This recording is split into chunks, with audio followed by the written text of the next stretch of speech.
सुपौल जिले का एक छोटा सा गांव छतरपुर, जहां हर कोई एक दूसरे के लिए परिवार की तरह है। गांव में बच्चे खेलते कूदते अपनी पढ़ाई करते हैं और अपने माता पिता की मदद करते हैं।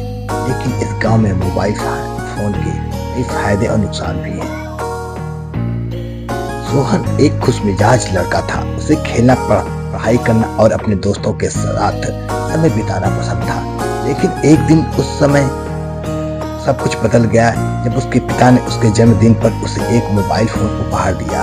सोहन ने पहले कभी मोबाइल फोन नहीं देखा था, इसलिए वह बहुत खुश था। सोहन ने मोबाइल को अपना सबसे अच्छा दोस्त समझ लिया और दिन रात उसके साथ खेलने लगा। लेकिन उसने यह नहीं सोचा कि इस छोटे से जादुई डिवाइस के साथ कुछ खतरनाक चीज भी उसके साथ आ रही हैं। सोहन ने धीरे धीरे मोबाइल फोन पर खेलना, वीडियो देखना और सोशल मीडिया पर समय बिताना शुरू कर दिया। उसे अब पढ़ाई करने का समय नहीं मिलता था।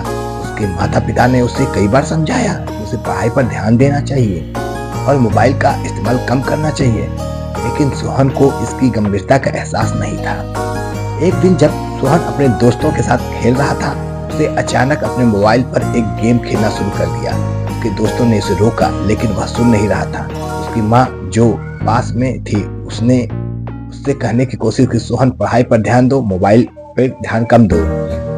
वो दिन एक ऐसा दिन था, सोहन ने मोबाइल पर गेम खेल रहा था जब उसका मोबाइल अचानक कई बार थरथराया और फिर एक जोरदार ध्वनि के साथ फट गया। सोहन इतना घबरा गया कि उसने फोन को अपने हाथ से फेंकने की कोशिश की, लेकिन उन कोशिशों में वह गिर पड़ा और उसके माता पिता और भाई उसे बचाने के लिए दौड़ पड़े। वास्तव में मोबाइल के फटने की आवाज इतनी तेज थी कि दूर दूर तक सुनाई दी। सोहन का हाथ बुरी तरह से जल गया और उसके माता पिता और भाई बचाने की कोशिश में जख्मी हो गए।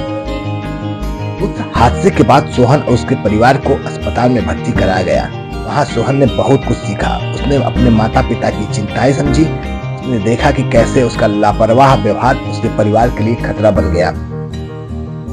डॉक्टर ने सोहन को बताया कि मोबाइल फोन का अधिक इस्तेमाल करना खतरनाक हो सकता है। उन्होंने कहा कि मोबाइल फोन फटने के कई कारण हो सकते हैं, लेकिन मुख्य कारण यह होता है कि बच्चे उसे अच्छे तरीके से नहीं इस्तेमाल करते हैं। जब सोहन ठीक हुआ और अस्पताल से घर गया तो उसने अपनी कहानी अपने दोस्तों और गांव के अन्य बच्चों को सुनाई। उसने उन्हें बताया कि कैसे मोबाइल फोन का अत्यधिक इस्तेमाल खतरनाक हो सकता है।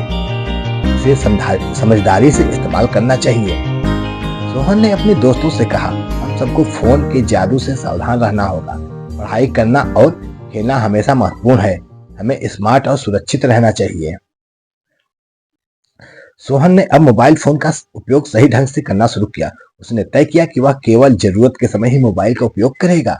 उसने पढ़ाई के समय को बढ़ा दिया और खेल और अन्य गतिविधियों में भाग लेने लगा। इस प्रकार सोहन और उसके परिवार ने मोबाइल के खतरे को समझा और सावधानी से जीने का निर्णय लिया। गांव के अन्य बच्चों ने भी इस कहानी से सीख ली और मोबाइल का प्रयोग संयमित ढंग से करने का फैसला लिया। यह तय हुआ कि शिक्षा और सुरक्षा सर्वोपरि होनी चाहिए। इसलिए उस गांव के सभी बच्चे मोबाइल कम देखना शुरू कर दिए।